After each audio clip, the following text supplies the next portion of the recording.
as a business owner, there is a lot you've got to handle. And if you have small children, or if you have a life outside of your business, it can be hard to really figure out how to start managing all of this. Like, what should you be focusing on? How should you be getting those things done? Like, what should my week look like? Now, when I started my business, I had a 1-year-old and got pregnant in my first year of business. So I had to quickly figure out how to manage all the things that I needed to do in my business, prepare for maternity leave, then to deal with a newborn after that. Going through that process at the very beginning of building my business, I've come up with some systems and some routines that I want to share with you in this video, because I think it's going to be helpful for you to see how I plan my week to stay productive and to know what to focus on. Because when I break down the hours that I work every single week, I'm only working about 26 hours. So when we look at it by day, Mondays and Wednesdays, I'm only working 6 hours. And that's after preschool drop-off, which is about 9:30 is when I start working on Mondays and Wednesdays. And then I got first grade pickup at 2:30. Thursdays and Fridays are a little bit longer because I don't have preschool drop-off. And so I get 7 hours on Tuesdays and Thursdays. So I can start work at 8:30 because I have my mom come here and watch my 5-year-old. And then I don't work on Fridays because I don't have childcare for my little guy until school starts this fall. But when you add that all up, that's only about 26 hours a week that I have to spend in my business. Now, there are times when I may work on Fridays and get childcare. Like right now, I'm filming these videos because I'm late on them. So I am recording these on a Friday. So there are times that I do need to be a little bit flexible, but in a normal week, I'm only working those 26 hours. So how do I figure out what to be focusing on?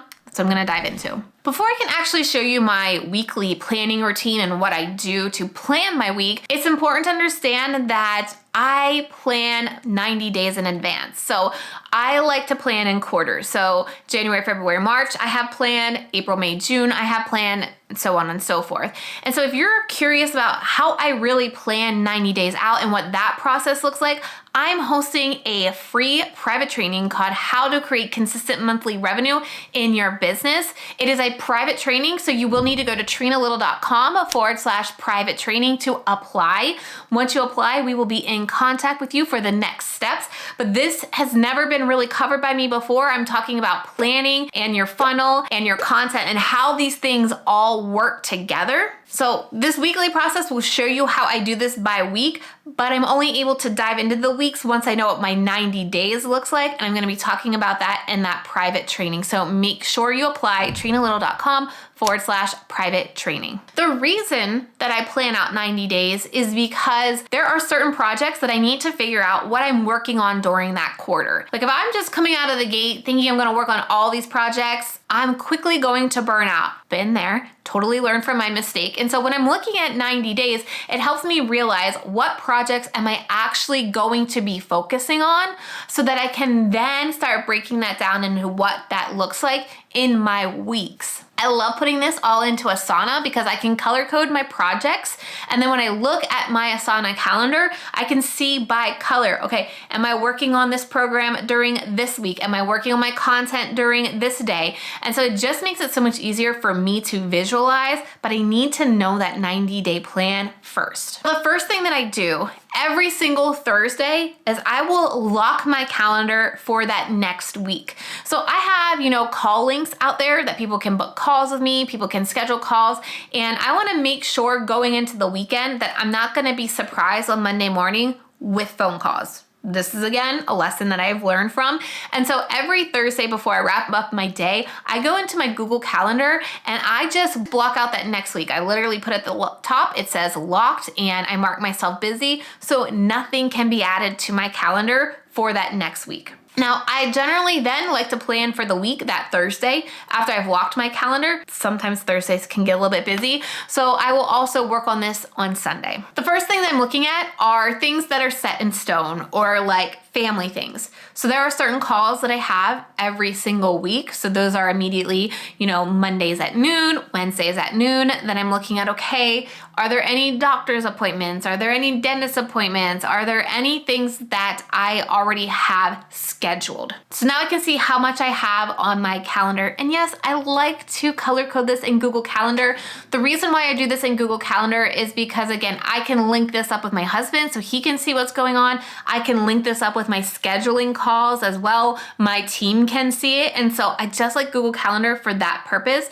I like Asana then for my specific tasks. So you can see in Google that I have chunks of time blocked off. So then in Asana, I know what the actual tasks are for that chunk of time. I just wanted to explain, the difference between the two. So once I have those things that I cannot move or change, I do a brain dump. I literally just sit down and put everything that's on my mind that I want to do or that I thought I should do or that I think I need to do on paper, because this is going to help me start weeding out what I actually need to do.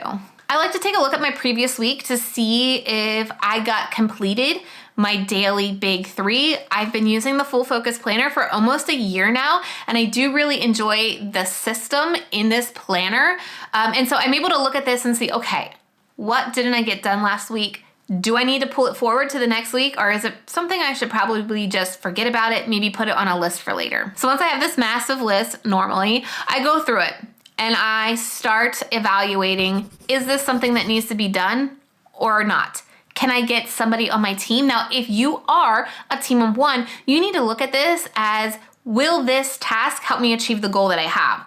What is the goal that you have? If you're trying to make consistent monthly income, will this task actually help you get there? Yes or no? If no, don't do it. You need to be focusing on the things that are going to get you to your goal. And you've got to be very, very picky about what you're actually working on. You have to be able to say no to things. I still say no to things. There were at least 3 online summits that I would have loved to be a part of in Q1 of this year, but I just literally did not have the time. I was hosting a challenge, I was doing a live launch, and I had to say no, even though I wanted to do it. So you have to be very, very picky with where you are spending your time, and is it going to help you get to your goal or not? Now that you have your list filtered down, dwindled down hopefully, I like to have themes each day for myself. Like I said, I only work Monday through Thursdays most weeks in an ideal week. And I know Tuesdays are generally my content creation days, meaning these are the days where I'm writing content, planning content, research content.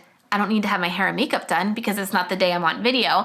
It is the day that I'm working on the content that I want to be creating on Wednesday. And then Wednesday is the days I'm actually on video. When I shoot video, when I do reels, those types of things. So those are the themes, the main themes that I like to have.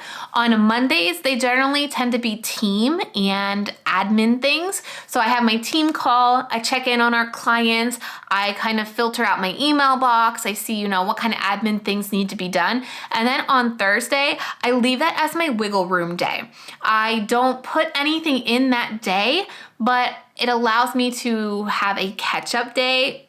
Most of the times I put more on my plate than I can get done on those first 3 days. And so Thursday is kind of my catch-all day. So knowing those are my themes, I then take my list and knowing my themes, and the Full Focus Planner has this great page that lets you see the days of the week and you can start scratching in what you want to do. I start taking my to-do list and start putting the tasks in what day it's going to fit in. And it's going to tell me quickly, do I have this day too overloaded or not? But it starts to let me see, okay, what does that to-do list look like for each day?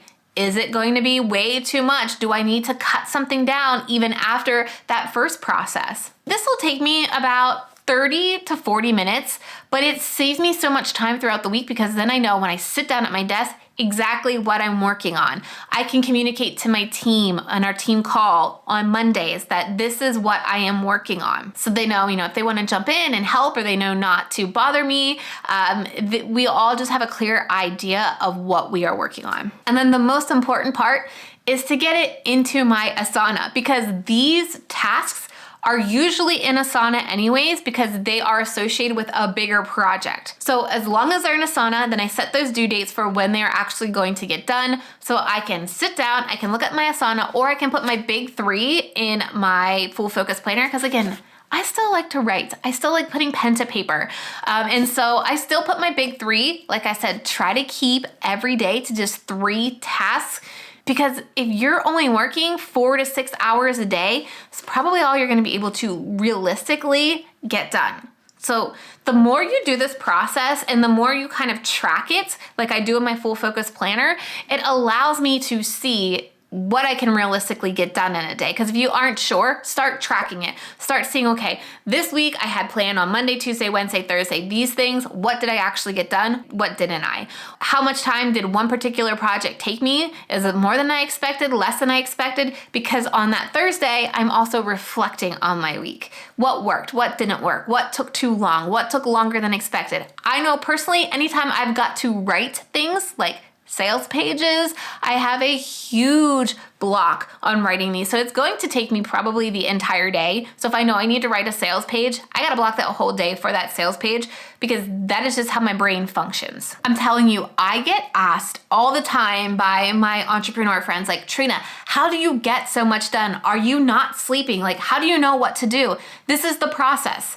This is how I do it. I start with my 90-day plan. And again, if you want to see how to do that, make sure you apply to that private training, trinalittle.com/private training. But I start with that 90-day plan that allows me to figure out what needs to be done for the next 3 months. And then that allows me to zoom in on each week. Without that, I would literally be like shooting at the hips, not knowing what to focus on. I'd sit here at my desk, waste more time figuring out what to actually work on instead of sitting down here and getting great 6 hours of work and then picking up the first grader. If you've made it to this part in the video and this weekly process is something that you could potentially start incorporating into your week, let me know in the comments below, weekly plan, so I know this helped you, because I know figuring out what to work on and how to plan your week and being productive are such trendy topics. They're such hot button topics. There are so many different ways to do it. But for me, as somebody that has a limited amount of time to actually work